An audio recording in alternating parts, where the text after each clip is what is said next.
Buenos días, soy Alejandro Soriano y mi trabajo consiste en hacer un solucionador para unos cubos de Rubik, que es una variación del cubo de Rubik tradicional, que está hecho en Haskell y es el primer solucionador de este tipo que se realiza, de dominio público por lo menos. Supongo que todo el mundo conoce el cubo de Rubik tradicional y poco menos que no necesita ni presentación, ¿no? Y bueno, este es el creador, Erno Rubik, profesor de arquitectura, y ha sido un campo de estudio muy amplio, aunque no lo parezca, aunque parezca más que un rompecabezas. Ha sido muy investigado desde las matemáticas, computación, inteligencia artificial y un montón de campos. Este es un libro muy importante de David Simaster que analiza su comportamiento matemático. Esta es una publicación, el algoritmo de Korf, que básicamente es un algoritmo para hallar soluciones óptimas en este cubo, en el cubo tradicional. Y este es el cálculo del número de Dios, que viene a ser el número máximo que necesitas para resolver cualquier estado del cubo, que se tardaron más de 30 años en resolver. O sea que sigue habiendo un montón de problemas abiertos dentro de este campo. El caso que nos atañe son los cubos Van Dagel, te voy a enseñar uno, que consisten en fijar algunas piezas del cubo y entonces algunas capas pueden bloquearse o no según las piezas como estén configuradas en cada momento. ¿Cuál es la complejidad de este problema?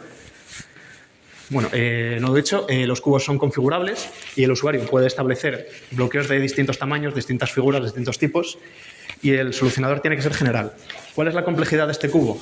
Lo primero, que la estructura algebraica de grupo no conmutativo que tiene el cubo estándar se pierde, porque algunas de las secuencias van a producir bloqueos y no se sabe muy bien hasta que llegas al momento cuáles van a funcionar o no, y por eso todos los intentos todos los algoritmos de resolución basados en teoría de grupos no van a funcionar. Lo segundo, la cota de 20 movimientos se sabe que no funciona porque existen algunos cubos cuya cota lo excede, bastante pocos, pero poco a poco se van encontrando más. Y por otra parte, el espacio de estados del cubo es del orden de 10 a la 19 estados, lo cual es necesario buscar métodos muy eficientes en memoria. Recordemos que un petabyte son 10 a la 15, o sea que hay que tener mucho cuidado porque cualquier método basado en almacenar todos los estados visitados o algo por el estilo está destinado al fracaso. Bueno, ahora vamos con los requisitos del programa. Lo primero va a ser necesitar codificar una librería con todas las funciones necesarias, encontrar una solución que sea correcta, muy importante, ¿no? Y que sea óptima. Originalmente no tenía por qué ser óptima, pero lo hemos decidido así. Que el usuario pueda introducir un estado de una mezcla y los bloqueos para que busque la solución, que preprocese el input, detecte errores y que complete los bloques que estén incompletos y que posteriormente genere un vídeo o una visualización para que el usuario lo pueda usar de forma cómoda. En cuanto a la interacción con el usuario, es bastante sencilla. La aplicación te pide introducir un input, el usuario le da los datos correspondientes para que pueda calcularlo y el programa le da una visualización para que vea que el input está bien introducido, le da la solución y después le saca el vídeo. Para el input, lo que va a hacer el usuario es introducir los colores uno por uno en el orden que le especifica el programa. Va a ir por filas y va a ser capa por capa. Primero la superior, derecha, frontal, inferior, izquierda y después la trasera. Y ya después le introduce los bloqueos y el programa tiene lo suficiente para calcularlo. Una vez calcula la solución, le va a dar el output en una notación que tenemos la gente que conoce de cubos, que todo el mundo dentro del mundillo la sabe usar bastante de forma cómoda, igual que los músicos tienen pentagramas y cosas así, que bueno, viene a ser representar cada capa con una inicial, up, back, right, down, front o left en inglés, y poner un apóstrofe para representar el giro antihorario y un 2 para giros de 180 grados. Y por si el usuario no es tan experto o no lo conoce, pues le va a sacar el vídeo para que pueda ir ejecutando los pasos según el vídeo y el usuario puede decidir cuál usar. Para representar un cubo internamente, esta parte es muy importante porque la eficiencia del código va a depender en gran parte de esto. No es una solución demasiado elegante, pero se enumeran número por número todas las pegatinas y así cada giro va a ser una reordenación de las listas de números, que va a ser del 0 al 53 y hay una cierta estrategia al colocarlos. Y cada bloqueo va a ser un conjunto de números. Entonces podemos representar un cubo con bloqueos con una lista de 54 números y un conjunto de enteros. Todas las operaciones relacionadas con si el giro es correcto o no, o bueno, todo tipo de operaciones se pueden calcular en base a teoría de conjuntos, uniones, intersecciones, etc. Esta parte es importante porque si te pones a hacer un código grande y no lo organizas bien y lo codificas ahí mal, pues te van a salir errores, va a ser difícil de escalar, etc. Y este código se divide en 4 paquetes. Está el input, output y visualización, los datos, el módulo de búsqueda y las heurísticas para el algoritmo heurístico, que ya veremos. El usuario lo primero que hace es introducir el input y el input y output trabaja con los datos para sacar un cubo y ya el módulo de búsqueda trabaja con las heurísticas para encontrar una solución y el input-output devuelve la visualización y el output de la propia solución. Y ahora vamos a ver el algoritmo de búsqueda para encontrar las soluciones. Suele haber dos tipos de algoritmos, los que están basados en Machine Learning, Deep Learning, etcétera, que aquí no se van a usar.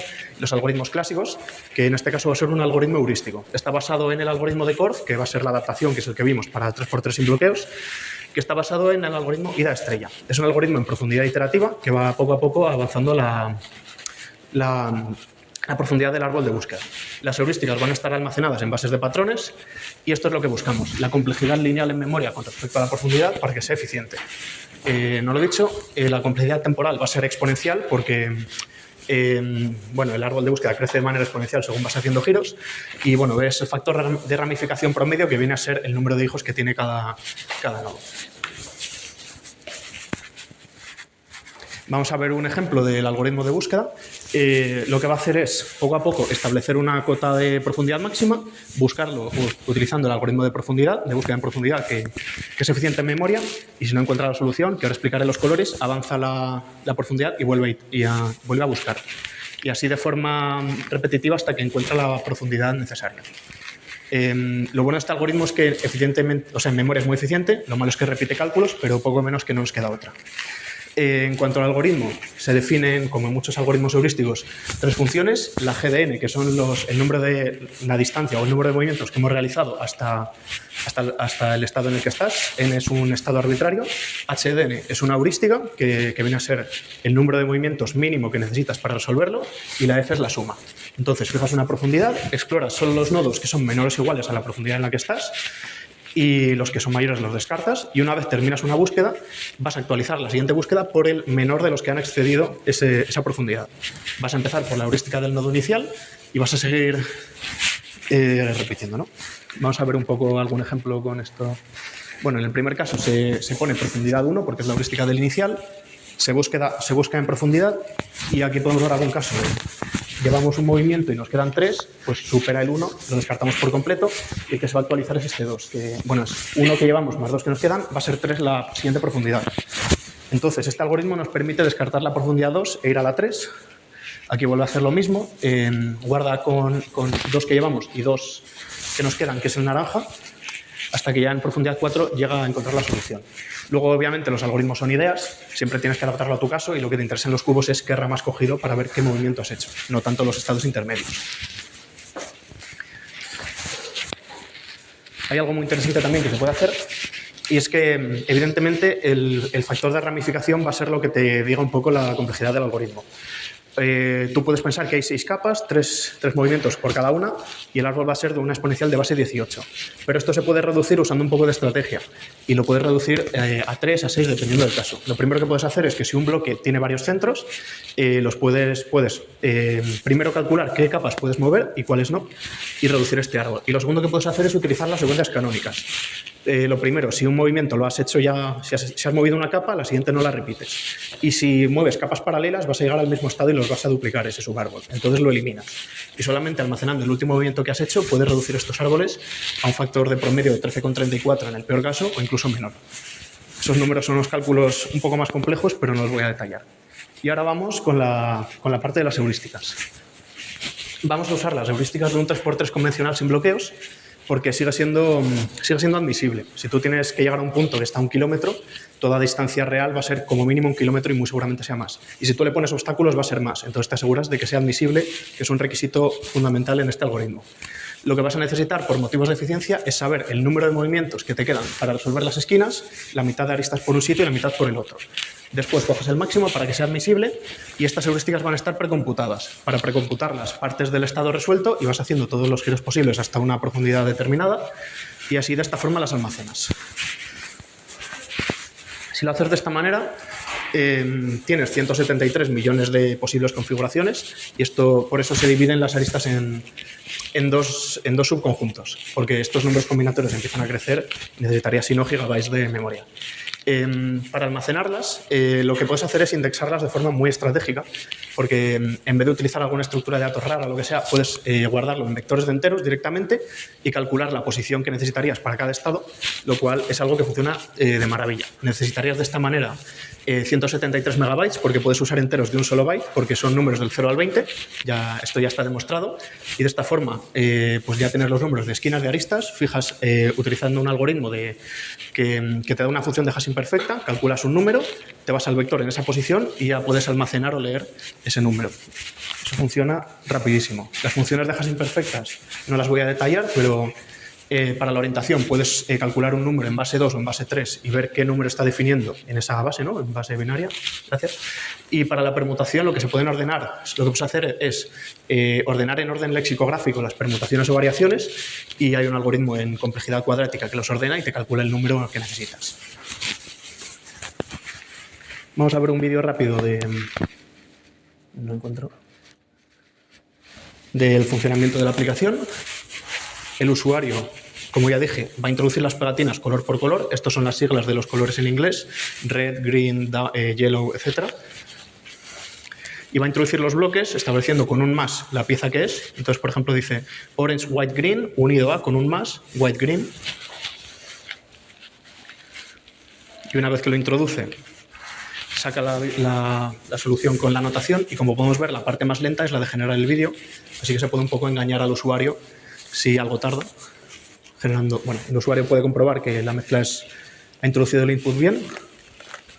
A ver si no me equivoco, que el vídeo está acelerado.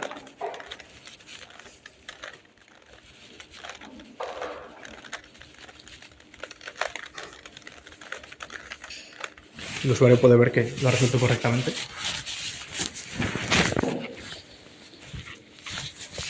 Y ahora vamos a ver algunos de los resultados. Este cubo que mostró un youtuber encontró una solución para 252 movimientos, o sea, no solo excedía el 20, sino encima eran 252 y decía que era óptima, y con este solucionador hemos visto que era óptima. He encontrado también secuencias de 22 movimientos para algunos otros cubos, lo cual excede de 20. Para el Alcatraz, que yo sepa, no se sabía. Y el programa funciona en un tiempo más que razonable para este tipo de casos. 8 segundos, 15 segundos, 20 segundos, teniendo en cuenta que las heurísticas empiezan generando a 6-7 segundos. O sea, esa parte está por mejorar, pero funciona de forma bastante eficiente. Tenemos un análisis de memoria, que lo primero que hace es generar las bases de datos, en el futuro se precomputarán. Y como podemos ver, este es el número de los 173 megabytes que calculamos previamente, o sea que podemos corroborar que está bien calculado y el módulo de búsqueda no aparece porque el consumo en memoria es despreciable comparado con las heurísticas. Ya terminando un poco, podemos resumir el proyecto en que he hecho el primer solucionador de este tipo, genérico, que funciona relativamente bien en los casos en los que se ha probado.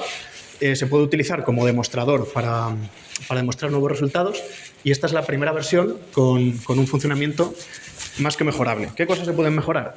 Lo primero, mejorar la interfaz, ya lo habéis visto, es un poco bastante fea de usar, pero en este proyecto hice un poco lo mínimo que necesitas en cada parte y ya se mejorará. Se puede mejorar la eficiencia, como guardar las heurísticas, expandir a mayores profundidades, etc. Se pueden probar nuevos métodos, como métodos subóptimos, métodos concurrentes, distribuidos, que ya se han probado en otros casos. Se puede extender el solucionador a otros cubos, como por ejemplo el Square One, que también tiene bloqueos, u otros cubos en general. Y se puede utilizar el solucionador para seguir encontrando resultados y usarlo como herramienta de demostración, digámoslo así. Nada más por mi parte, solo os voy a decir que este proyecto es open source, que cualquiera lo puede utilizar y os animo a darme feedback, a encontrar errores, a probarlo, a utilizarlo, a cambiarlo, todo lo típico que se dice en proyectos de open source. Y nada más por mi parte. Muchas gracias por su atención.